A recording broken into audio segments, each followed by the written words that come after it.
So good morning, everyone, and welcome to this Culture Shift webinar on addressing staff to student sexual misconduct. The latest guidance from Universities UK looks at addressing an issue that has created challenges for many institutions when creating, implementing and sustaining their university policies on staff conduct. Staff to student sexual misconduct is an incredibly important issue. And at Culture Shift, we welcome this much needed guidance from the UK in this area. I'm joined today by Sarah Bevan, who's Policy Manager at Universities UK. Sarah's work doing research and policy development supports the UK's 140 members to tackle all forms of harassment, sexual misconduct and hate crime.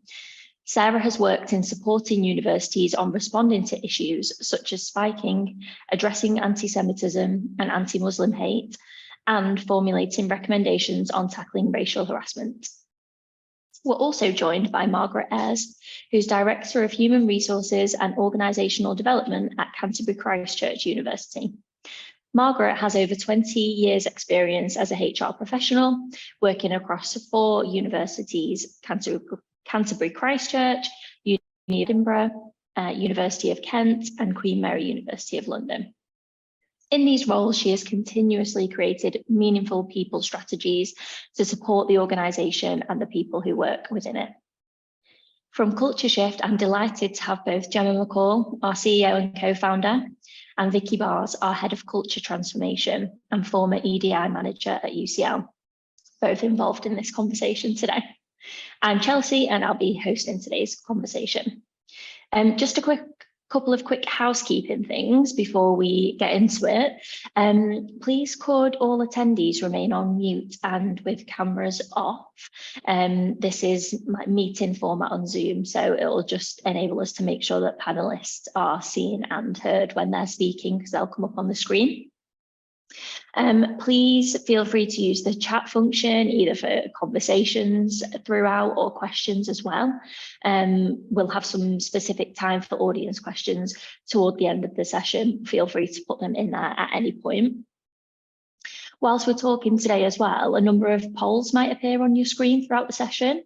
Just interact with those as and when they do appear by answering the questions as indicated. It'll just help give us some insight into your knowledge and perceptions of the conversation today. So this event feels really timely and important to me, as last week we held our annual Knowledge Forum, which is a chance for all Culture Shift partners to come together and share learning and good practice.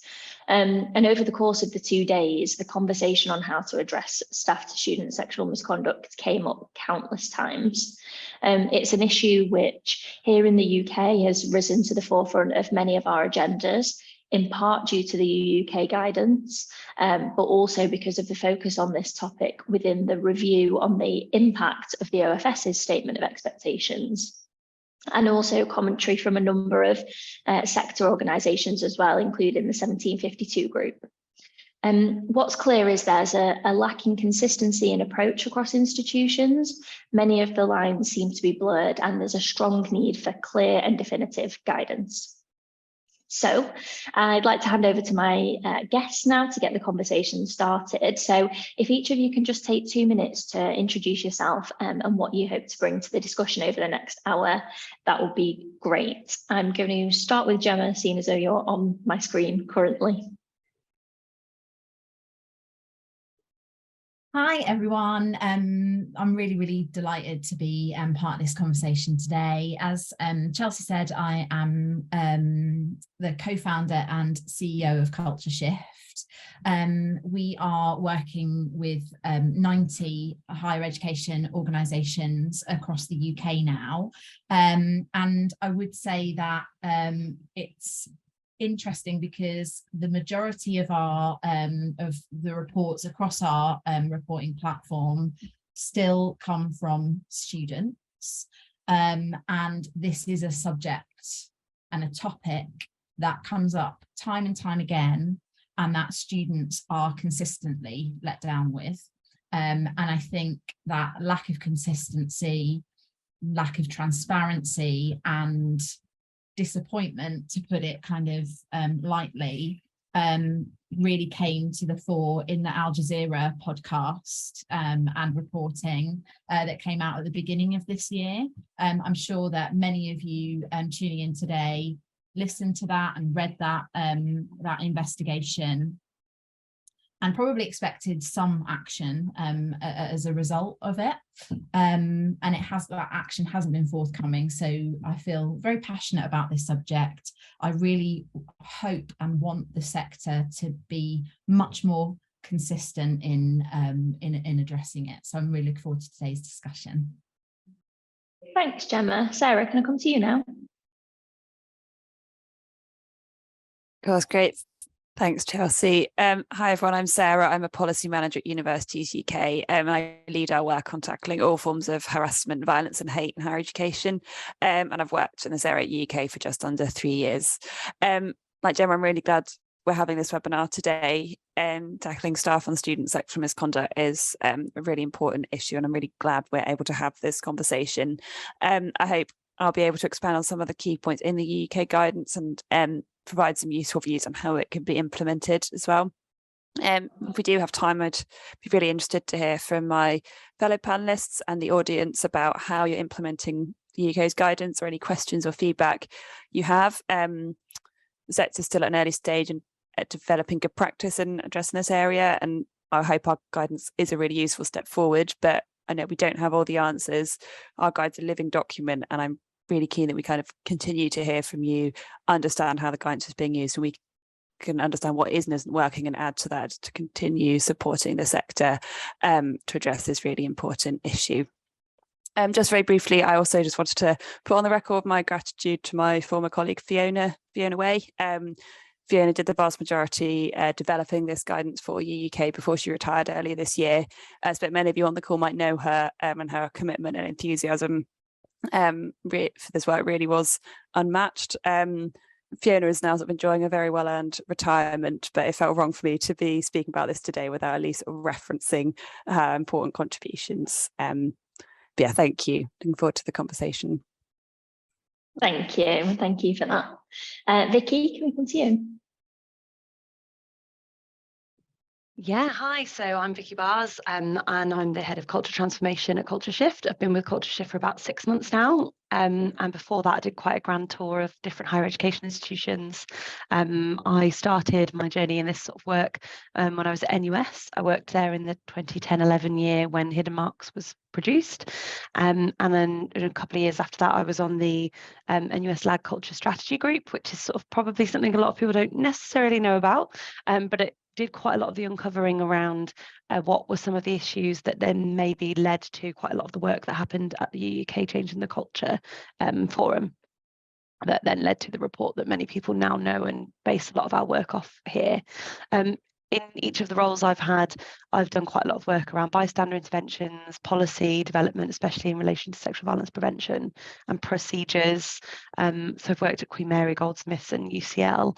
And then last year was on the UCU task group on sexual violence as well. So it's like an area of work that I've been like passionately involved in for about the last sort of 12 years, and feeling really excited that just there's so much information and guidance out there, and we're here, I guess, to talk today about this one in particular, but I often feel like sometimes, yeah, it's hard to see the wood through the trees, and I think my job often is to try and help people sort of more easily access the bits of information that are most relevant and necessary and most pressing to be taking action on, because there's just always so much to do and often so little time and resource. So I think that's one of the things that I guess like to think about.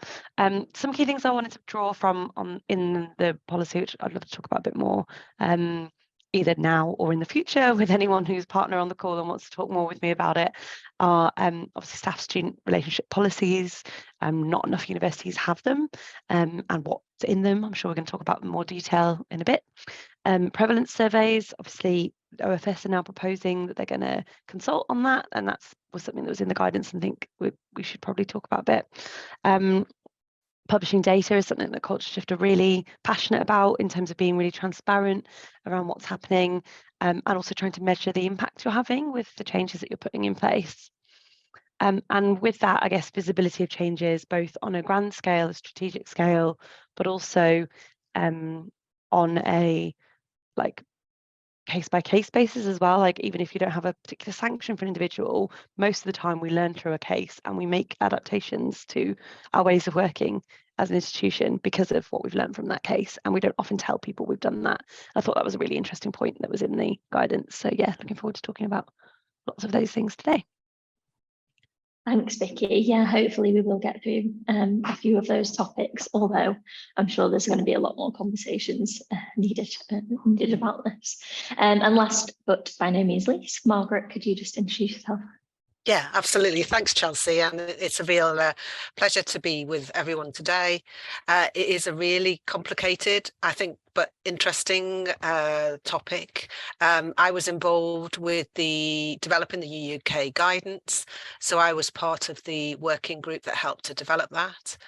We started the work back in 2019, and it did, I think, take quite a long time to get to the end point with the guidance being published this year. That was partly COVID, and that meaning that the work was paused for some of that period. I think it also related to, we were then aware that the OFS statement of expectations was being developed, so not wanting to interfere with that. And of course, now we've also got guidance from CUC, so the kind of governing body advisory group. So we have, and there is many other documents as well, whether it's from UCU or also from other organisations. So now we've got, I think, a plethora of advice and guidance. And I think some of this is about practical implementation. I know from my own experience where I've either dealt with cases. I remember in one of the universities I've worked in, we did have quite a complicated case.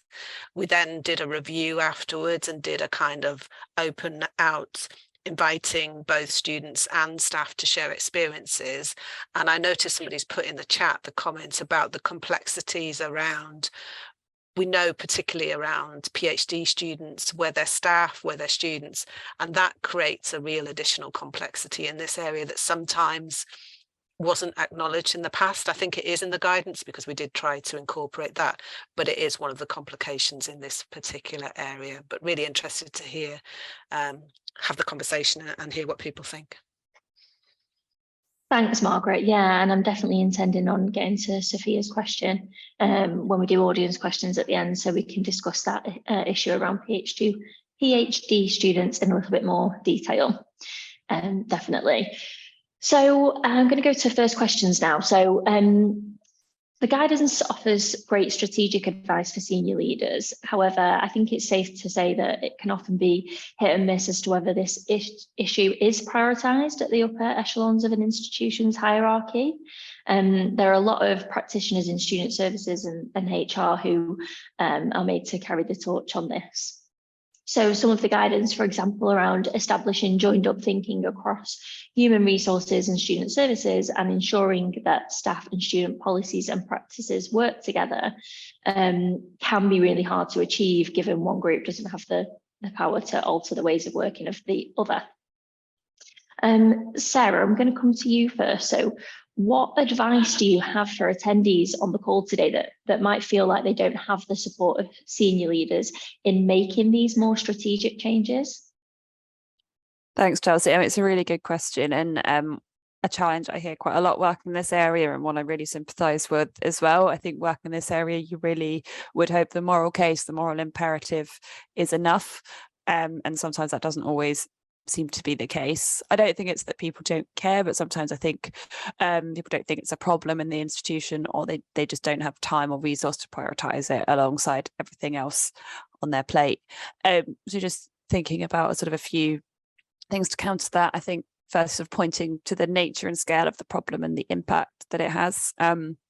So the UK's guidance has an evidence review and on the nature and scale of staff student sexual misconduct, and although that evidence base is still patchy, we know that this issue is happening, and we know that it is significantly reported.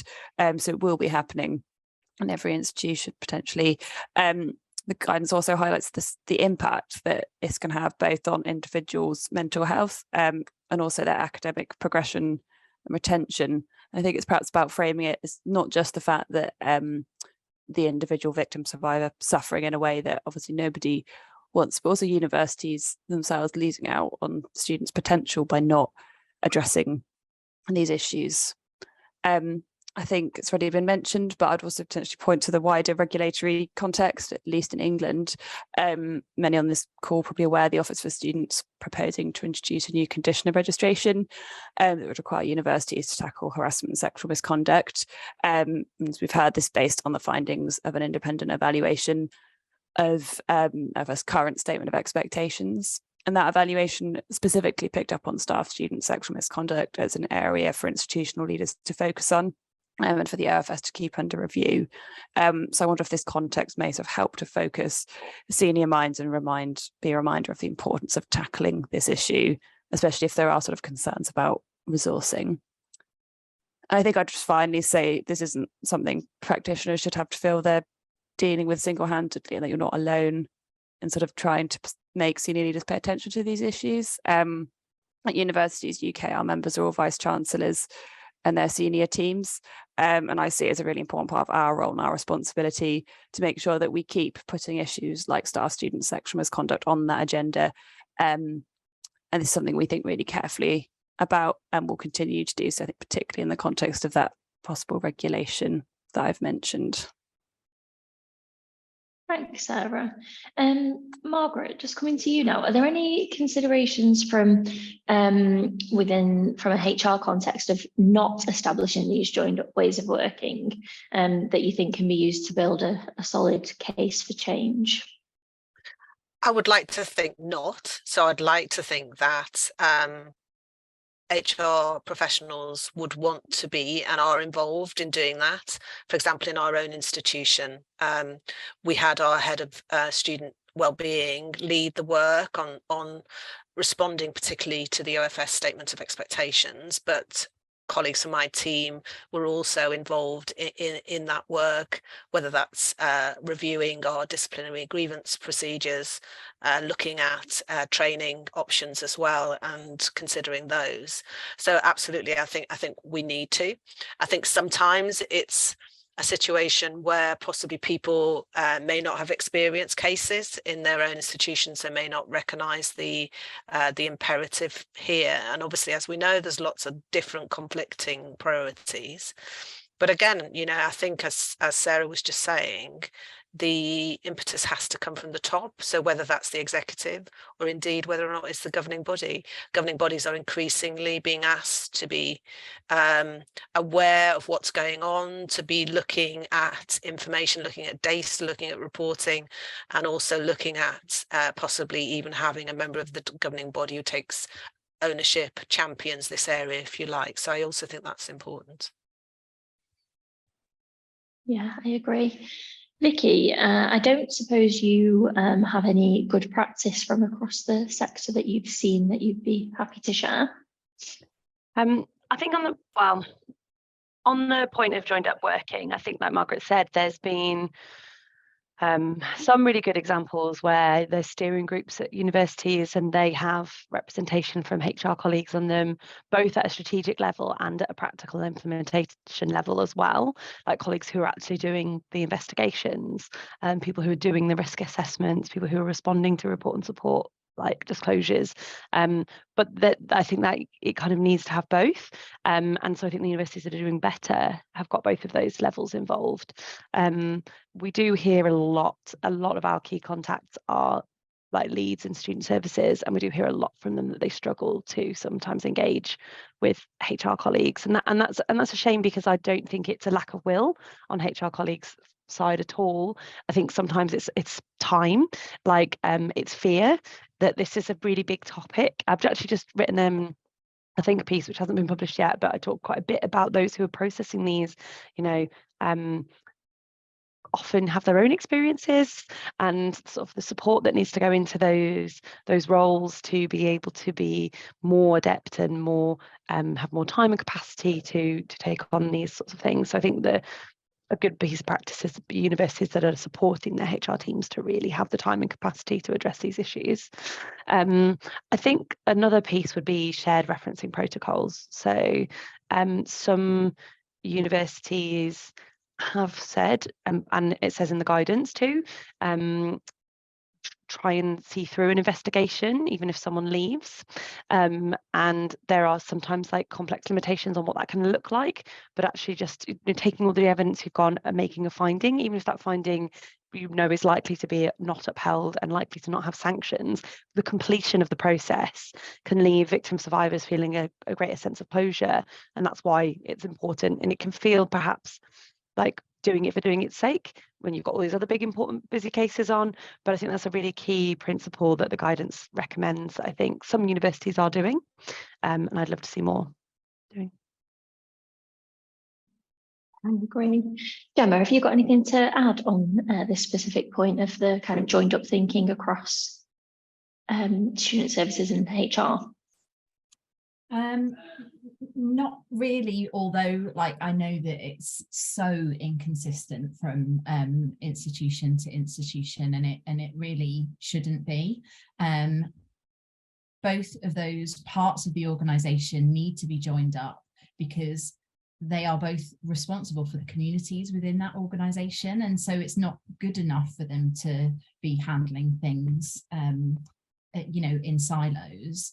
I think it's really interesting the point that was made about governing bodies, because I think we've been saying for years and years and years that a joined up approach is needed, and it needs a whole institution approach to tackle these issues, and yet we don't see that. That doesn't happen, and we have some VCs who really care about it and genuinely are visible in saying about what is and isn't acceptable within their institutions, and we have some VCs who only seem to care if the reputation of the institution is on the line and it's really public, and that needs to stop. And I think maybe the answer potentially does lie in governing bodies being stronger and taking a stronger, scrutinizing what is happening in a stronger, more regular way, because like I say, we've been saying that should be the approach for many years, and it's not just happening naturally. And it may start to happen when regulation comes in, and because the regulator has said that there will be financial or registration sanctions as a result, maybe we'll see a sharpening of the focus. If that happens, I think OFS would actually do well to make an early example of an institution to show how seriously they take that, if that is going to be the approach. But this work is tiring. It is hard to get outcomes where everyone is satisfied, and we can't expect the people that are dealing with the cases day in, day out to just carry on with that burden. They have to be supported from the people that actually have the power to make the difference and say that this is not okay, and that is the leaders of the organisation. Yeah, 100%. There's been, so this part of the guidance recommends strongly discouraging staff to student relationships, and where those relationships do exist, declaring those to the university. Some feedback so far has been around the grey area that this creates, perhaps in the lead up to a relationship being established between a member of staff and a student. And we know that some universities, such as University of Nottingham, have taken the decision to entirely ban sexual relationships between staff and students where there is supervisory responsibility. Vicki, I'm going to come to you first, please. Could you share your thoughts on whether the guidance could go further in this regard, or any challenges around doing so? Yeah, I imagine it was a complicated conversation, but I think it could have gone for a full ban, as recommended, rather than strongly discouraging. And the reason I say that is because of the element around the close supervisory relationship. So everyone who's put a ban in place has got that caveat. So a professor of economics can marry a student who is doing a PhD in the art department because they don't have any connection whatsoever. And in fact, actually, when I worked at UCL, the provost there actually had this experience where he met his wife at a local ministry and found out she was a PhD student at his university. Now, he obviously had no interaction or relationship with her from a supervisory angle, but he was really surprised when he came to the UK that that wasn't just normal, that you would declare it, that you would get permission. Like he said, even, you know, his first date and when he asked her to marry him, like, were both like, he sought permission from the university because he recognised a position of power that he was in, and he thought that that was really strange that UK universities weren't already there in their thinking. And so the fact that we were only at the beginning of that journey, when I assume most Australian universities, but certainly the University of Sydney where he came from, already had that as a working practice. I definitely think there's more the guidance could say, and the more that we should be doing as a sector. Also, I think something mentioned in the guidance around this, which is really important, is who the onus is on in terms of disclosing that. So the universities who have policies around banning when there's a close personal relationship, and then when there are sexual romantic relationships between members of staff or students and staff that aren't close supervisory relationships, they're still supposed to be declared in case of conflicts of interest. I don't think the declaration rates across the universities are very high at all. But when I've spoke to colleagues in HR and I've said, you know, have you ever had a disclosure about this? And they're like, nope, like, we don't have a central record about it. Managers in departments might find out about it if people are good and on it. But where people have got these policies, I think there's a responsibility to make sure they're well known and well implemented. Yeah, I agree. Gemma, could you share your thoughts on that point as well, please? The grey is where the problems happen, right? That's the problem. And like you mentioned in the sort of build up to the question, that like, what does strongly discouraging like actually mean? Because the fact that it creates a grey area is where the problems can like fester and happen, and where the loopholes live. So I you know, sort of wished for an outright ban because of the problems that the interpretation of that will inevitably bring. Yeah. Sarah, in the absence of an outright ban, what are the practical steps that you expect to see from universities, or that Universities UK expects to see from universities, to strongly discourage staff to student sexual relationships? And that would be really helpful. Yeah, thanks, Chelsea. And I think we recognise that this is one of the areas of the guidance where you know, there is quite a lot of strong views. We have had some, you know, feedback about that. And you know, being clear, we obviously don't condone those relationships. It will be for universities to make their own decision on that, and as you have alluded to, many already do ban relationships where there is a direct supervisory role. In terms of practical terms, clearly I think obviously expect to see a staff member removed from all responsibilities that could entail conflict of interest, let's say sort of supervision, examining, writing references, things like that, obviously teaching. Vicki's already alluded to it, but requiring staff members to declare relationships with students with whom they have the close personal relationship, and as Vicki's alluded to, the onus to that being on the member of staff and not the student, to do that, with failure to do that constituting a disciplinary matter.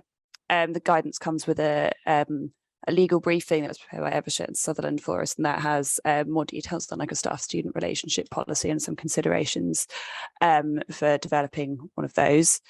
I think more generally as well, I think just being and this is something that we found there was a lot of universities can struggle with, is just being clear and upfront about professional boundaries, what those are and what would constitute behaviours that cross boundaries, and defining that in places like social media policies, making it clear within induction, outlining it in student handbooks.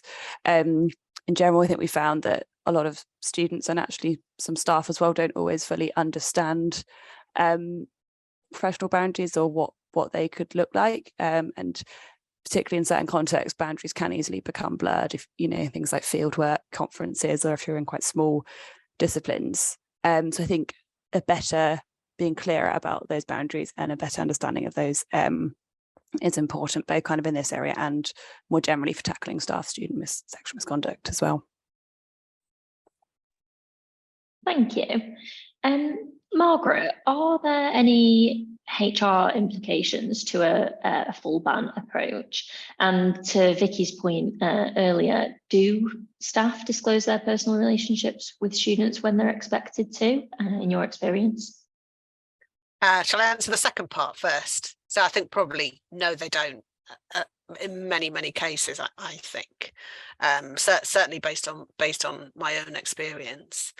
In terms of an outright ban, there's degrees, aren't there, as we've discussed. So I think Vicki described the Nottingham approach, which is banning relationships where there is that direct supervision element, which makes sense. An outright overall ban of all relationships across a university campus, recognising the complexities of staff who become students, students who are staff, and I think that wouldn't be necessary and isn't really going to achieve anything. I think there's probably something about trying not to perhaps drive relationships underground as well, because that's the other element of this when you get into kind of banning behaviour between adults. I can completely understand organisations that have gone down the banning the direct supervision relationships between supervisor and student. We haven't done that. We've got it clearly in our staff code, which is our main document which outlines what the kind of behaviours etc. we expect with staff, and that is that you have to declare if there is any kind of relationship with a student. But as I've said, I'm not sure that people are necessarily doing that. Thank you. Vicki, was there anything else that you wanted to add in terms of questions to Sarah on things that perhaps have or haven't been included in the guidance? I think you had prepared something. Yeah, I mean, I guess the passing the perpetrator issue would be my kind of key concern, having thought about this quite a lot, and I mentioned in the beginning around the shared referencing protocol. I think we know that we've had known perpetrators who have evaded investigation by moving to another institution and then gone on to perpetrate there. And I guess one of my personal frustrations is that academics are extremely powerful in their field and completely unregulated in terms of registration compared to any other position that has that much power and influence. So doctors, lawyers, these are roles that even surveyors are part of the professional body. People who look at houses to make sure they don't fall down, and it's like people who are molding the minds of young people and adults, and having that influence in what we think as a world it's quite a lot of responsibility and a lot of power, and so I personally think that we should have some kind of professional registration in academia for teaching research, and I think that on top of that, and obviously the guidance didn't go near that because that would be very, very specific to go to, but I think some more practical advice in terms of referencing would have been good and could be good as follow-up case studies perhaps. I know some universities, there was some mention in the guidance around it being on recruitment forms rather than waiting to it to be part of the self-declaration on recruitment forms rather than waiting for it to be part of the referencing exercise. But I know some universities now are requiring as part of their referencing not just an academic reference from a peer, which is what we usually get, but also a HR reference from a previous employer, and asking for both of those. So some really good guidance I'd love to see follow this that kind of gives a bit more clarity about how do we identify these issues. And obviously there's some good kind of considerations in the guidance already about if you were getting it through references, what the limitations might be. Thanks. Sarah, I'll give you an opportunity to come in there, and then Margaret, I know you've raised a hand as well to add to that. Great, Thank you. Yeah, I think this is a really important issue, and in the evidence review, I say it's sort of an area we don't have the best data on, but evidence in the US suggests that potentially sort of over half of staff student sexual misconduct did involve kind of a serial harasser and a serial perpetrator. So I think that's a really important thing. You're right, Vicky.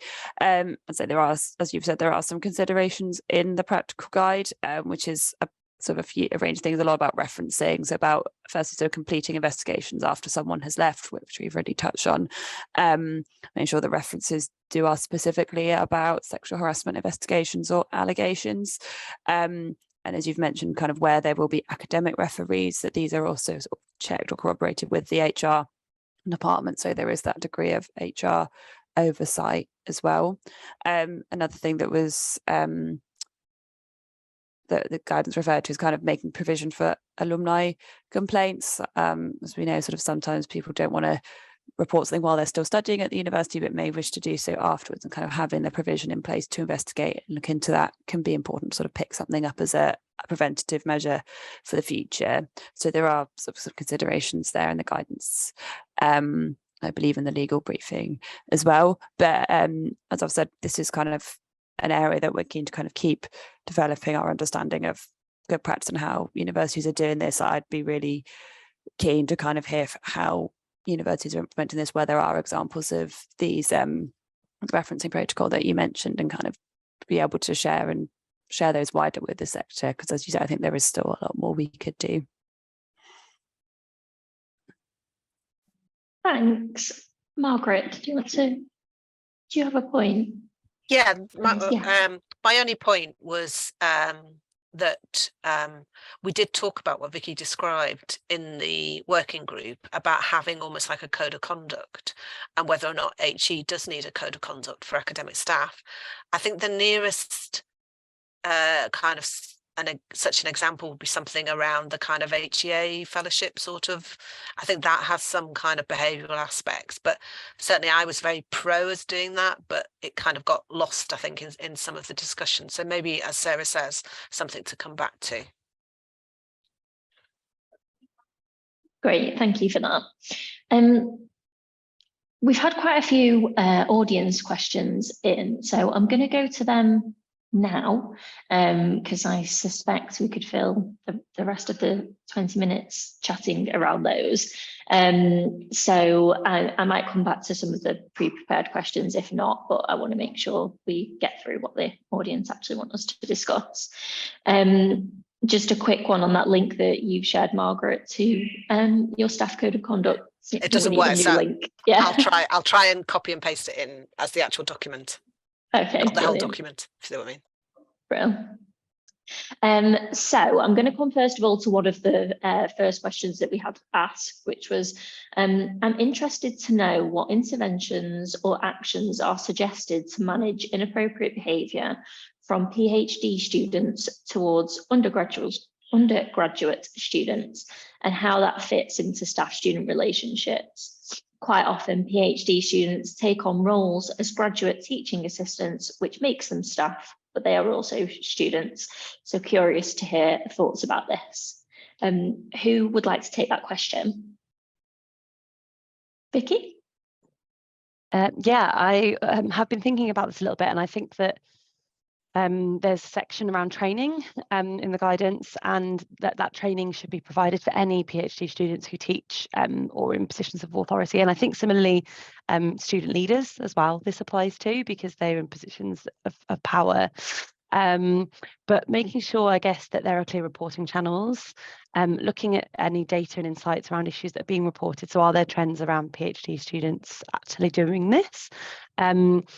Making sure that we are being like, yeah, I guess clearly defining what those professional, oh, sorry, my dog just stood underneath me and I just knocked her, sorry. She's in the room with me. Okay, she's got a poorly leg as well. I think I just knocked her leg. Yes, making sure that any training is relevant to talking about professional boundaries and talks about power and the power that you have in those roles and your kind of expectations and responsibilities. I'm not sure how regulated training is for PhD students who teach.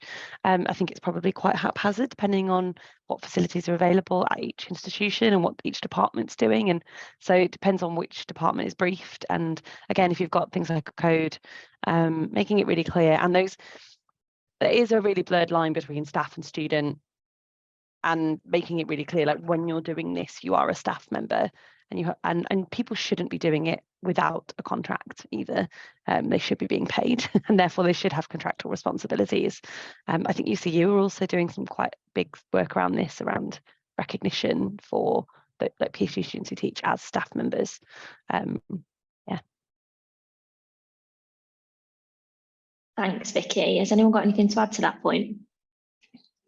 Only that I think Vicky's right in terms of that status question, and then that in terms of the kind of procedural element, because you're in a different place, aren't you, if you're a student who's making a complaint of harassment against a member of staff than if you're a member of staff making a complaint about another member of staff who's harassed you, and then what that means for how that process is then treated. So I think there is something there ensuring that in that situation that people are employed and that they are in that case treated like an employee, even if they are on some kind of short-term contract because of that. Thank you.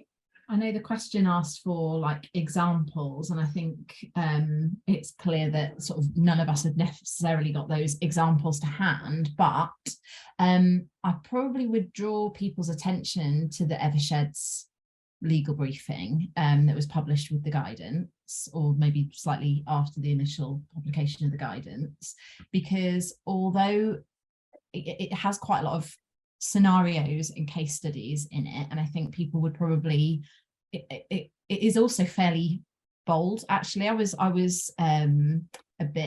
surprised when I read it, because it was a legal briefing. I was expecting it to be cautious, but I think maybe if people kind of look to that for what they can and can't do in this area, then that might be helpful. So that is specifically the Eversheds staff to student sexual misconduct legal briefing that I think will help people on the call.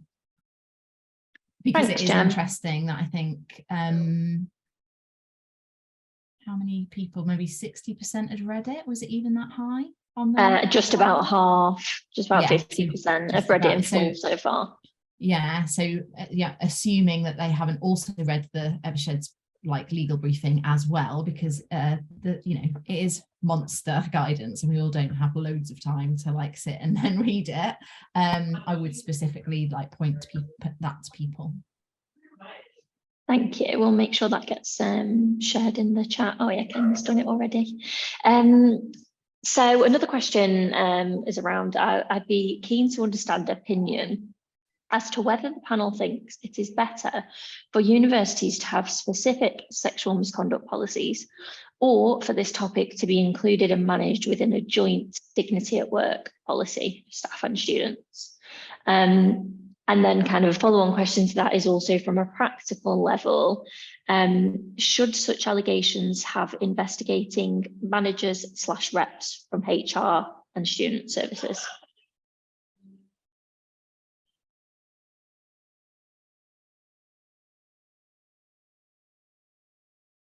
Who would like to take that question? Can you repeat the second half of that question, please, Chelsea? Sorry. Yeah, so it says also from a practical level, should such allegations have investigating managers/reps from HR and student? So I think the question is saying if an allegation of staff on student sexual misconduct needs investigation, should anybody from either HR or student services teams be managers or reps on that investigation? This is a really interesting one, because the guidance I thought was quite ambiguous about like institutions making their own decisions about which policies are followed depending on what's happened. So students may, and I've had this conversation with a few practitioners as well, so students may choose to put in a complaint and then go through a HR process, and your university might decide that's the way you go. If that is the case, you'll have had a touch point in student services or probably registry, the student complaints conduct team.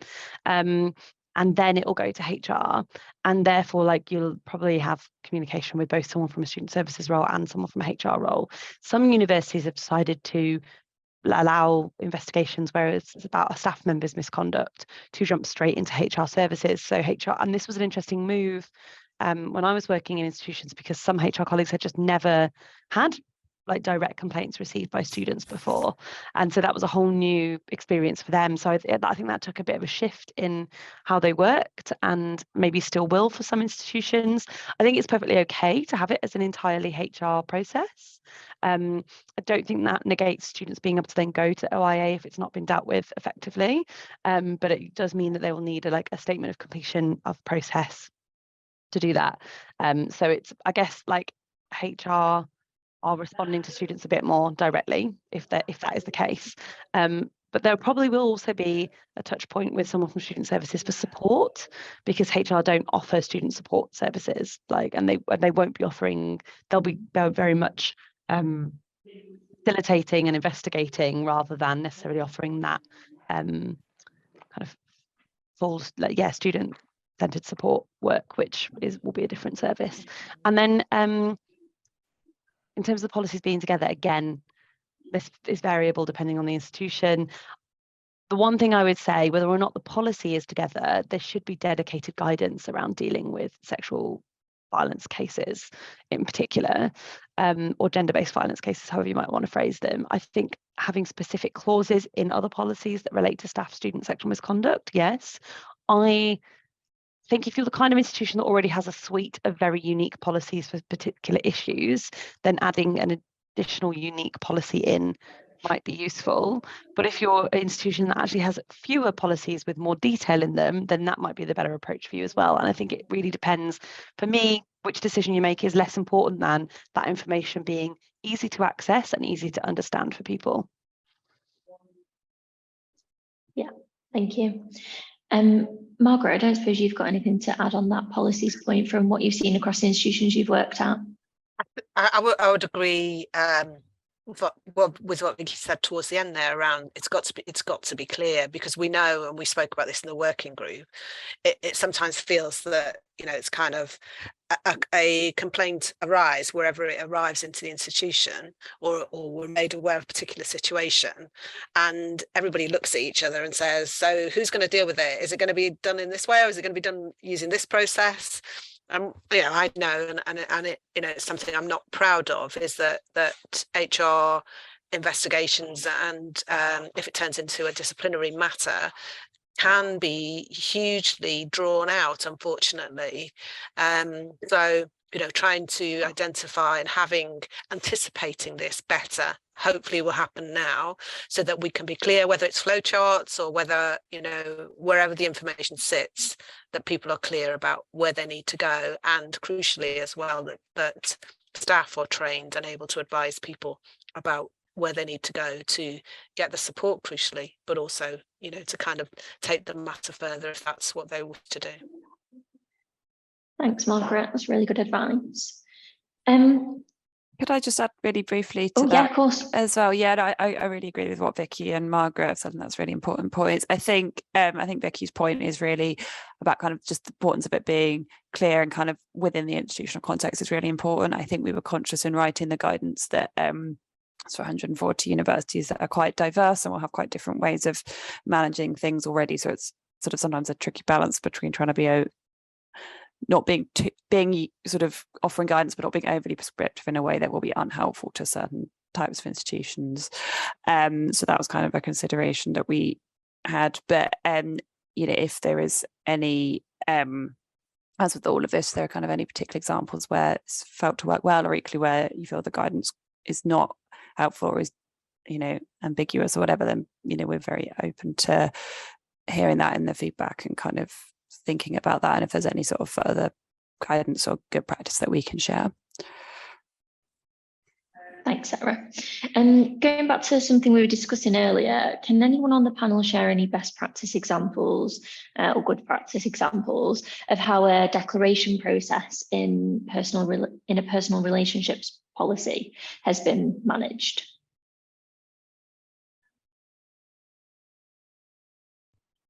I have an idea rather than something that's actually happened, which is having an annual expectation of staff to declare any conflicts of interest and having an explicit question in there around personal relationships. It happens with board members, usually at the governing level, and it's collected often at the beginning of an employment, I imagine, but it's not kept up.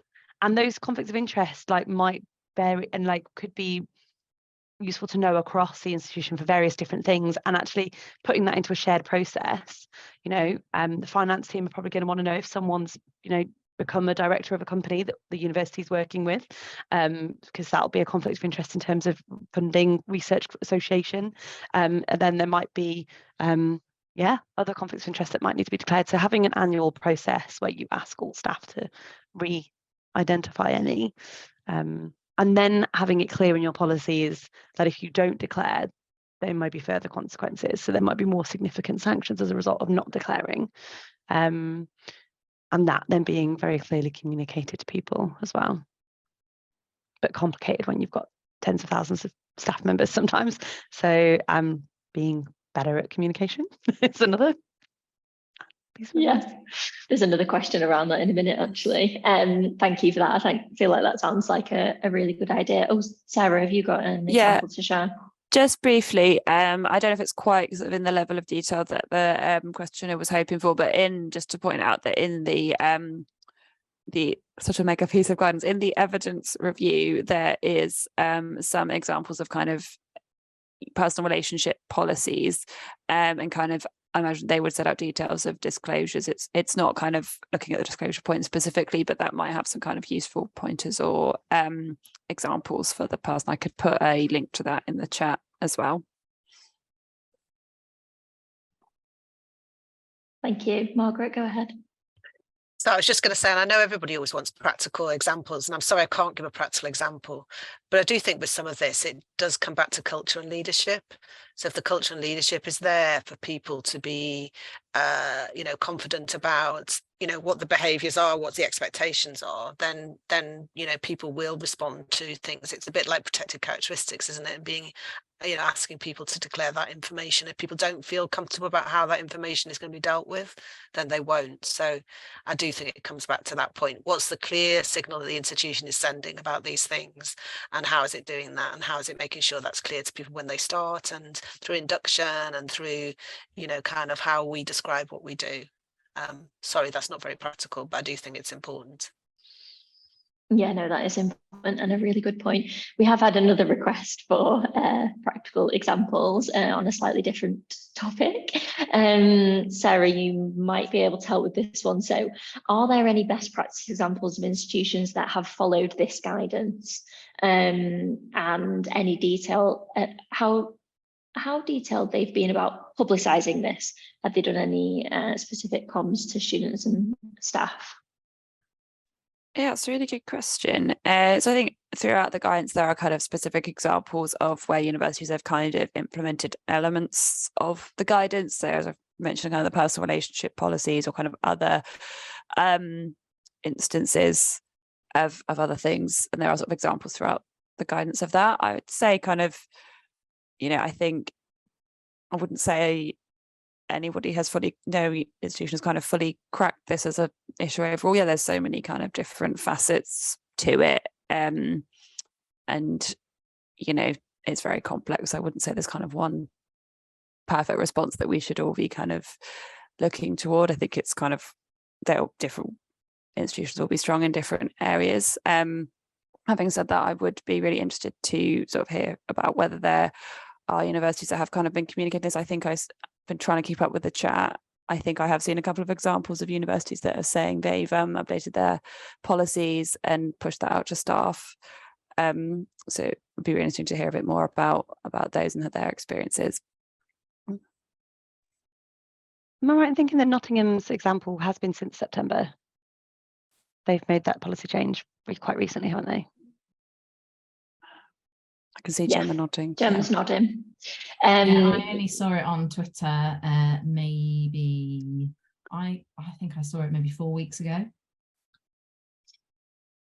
On this webinar, we did a poll earlier, and 34% of the people who are on the call have implemented changes so far off the back of the guidance.